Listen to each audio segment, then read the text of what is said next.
소비 합산자가 도래지.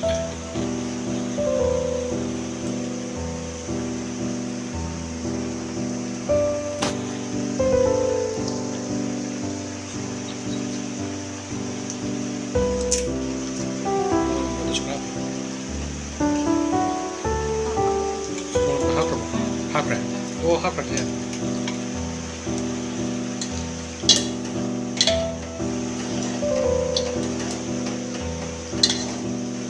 저기 뭐나 하프라케.